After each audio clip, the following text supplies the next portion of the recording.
Dear friends, I am very glad that we are all meeting here on this happy occasion, and I am also glad that I am asked to address you now that you are all conferred with degrees. I wish you success in your life. At present, there is a general complaint that the universities are failing to produce able young men and women who can serve the country without self interest. I have been a teacher for over 40 years of my life, being acquainted fully with the functioning of universities. I would like to explain clearly the real factors that are responsible. Para. University is essentially a corporation of teachers and students.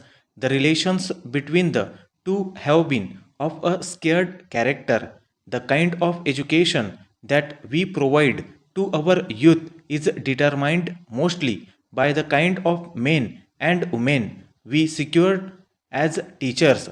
At present, the condition of teachers is deplorable. They are not placed above want. The university teacher should be so paid as to enable him to live in comfort.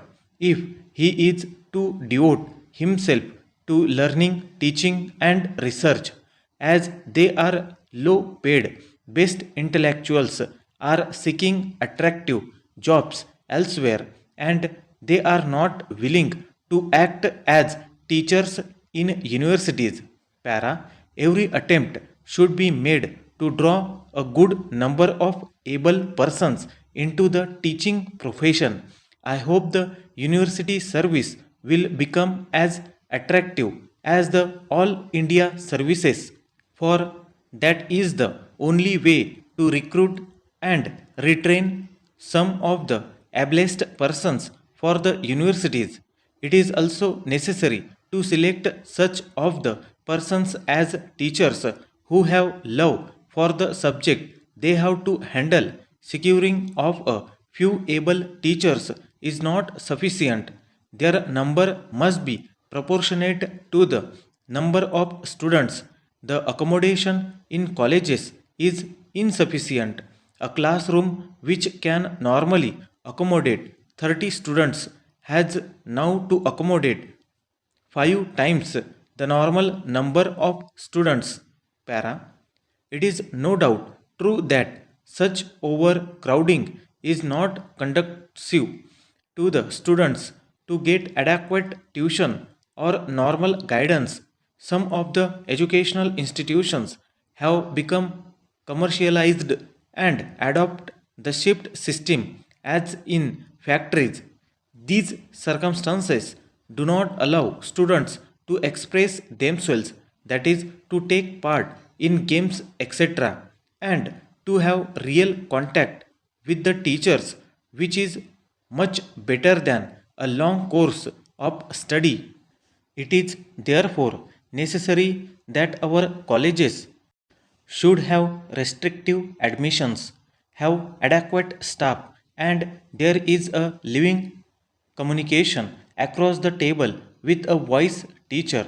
Another great factor that distracts the attention of students from their studies is politics, though all politicians agree that students should not be dragged into politics at tender age. Yet, in practice, students are being used to achieve their goals. There is the reason for indiscipline among college students. Para, every effort should be made by politicians not to disturb students from their studies. In addition to this, students who are physically fit should be encouraged to join National Cadet Corps, whose membership gives discipline, teamwork, and dignity of labor. If all the obstructions that are standing in their way are removed and proper attention is paid to studies, the students will no doubt become best citizens and the best asset of the nation, it is clear that the environments are not conducive to full development.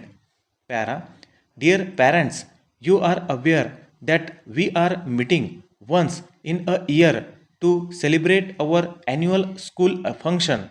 We shall be holding this year's function at the end of April instead of in July as proposed earlier. Our school has produced great persons like our chief minister who has agreed to preside over our celebrations. We desire to conduct sports, etc., and include the presentation of prizes in the program of our function. While learning, our students have produced many varieties of things like taps, rulers, towels, etc. We desires to sell these things at the school exhibition at cheap rates. Those who want to buy them can do so by paying the price at the counter and can take delivery then and there. This will give you the opportunity of seeing the works of your children while at the same time enjoying a pleasant afternoon in the school playing fields. Para. Members of the staff will be available during the afternoon to talk to you about the progress of your son or daughter or to answer any question you may like to ask about the school. And I hope to have the pleasure of meeting as many of you as possible on this occasion. Further details of the memorable day will be sent soon after the program is finalized. I request you all to make it convenient to attend the annual celebration and make it a success. Yours sincerely.